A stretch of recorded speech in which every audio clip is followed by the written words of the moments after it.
Well, there has been a massive influx of people over this border, the western border on Libya, into Tunisia in recent days. And I have to say it's stepped up somewhat today, and it's causing quite a sensation here on the border. And Tunisians are welcoming people coming over from Libya, fleeing the violence. In fact, people voluntarily have brought along food, medicine, and there's people driving people into the nearest town so they can continue their journeys. There's a real sense of trying to help out the people who are coming out of Libya here. And also then the authorities have swung into action here as well. Just a few kilometres from the border, there's a military base set up, which is a kind of hospital and a stop-off point for people coming out of Libya. So if they come out in the evening and they've got nowhere to go, because this is far from a major town in Tunisia, then they've got bedding, there's a mobile hospital ready to swing into action, complete with operating theatre and all the latest facilities. So there's really a sense that people are organising, and they've been expecting this influx of people since the unrest began, and it is now beginning to step up, and has stepped up significantly today even compared with recent days. And what are the Libyans saying about what's happening back home?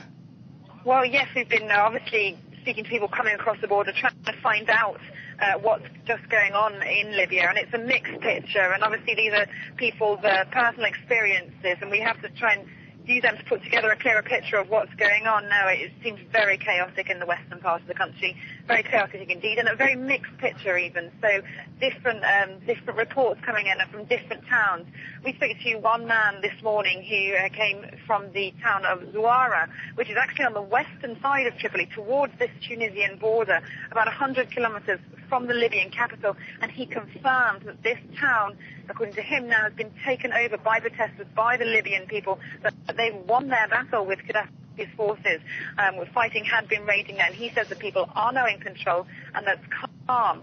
But we're hearing different reports from other towns. The town of Zawiya, apparently is still fighting going on. We're not clear what the outcome of that has been. And other towns there along this western stretch along the coastline, we're getting a mixed picture coming out, not quite clear which towns have been taken, which haven't, but still very much in turmoil.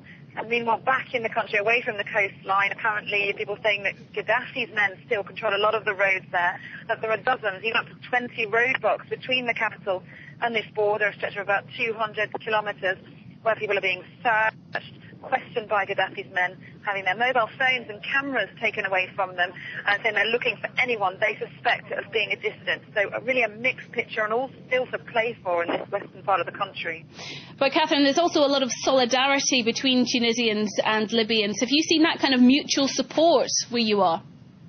Absolutely, we have seen that. We see evidence of that every day. There's huge numbers of Tunisians from the local area, even people from the capital, Tunisia, coming to this border area to have a look, to speak to people, to show solidarity.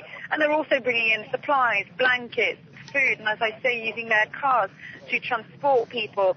People have been giving blood, and there is a show of solidarity. Of course, the people of Tunisia went through their own revolution not that long ago, and they really, the people we've been seeing to, they really feel for their Libyan brothers, as they're calling them, and there really is this sense of solidarity, and they're really hoping that peace will come back to Libya.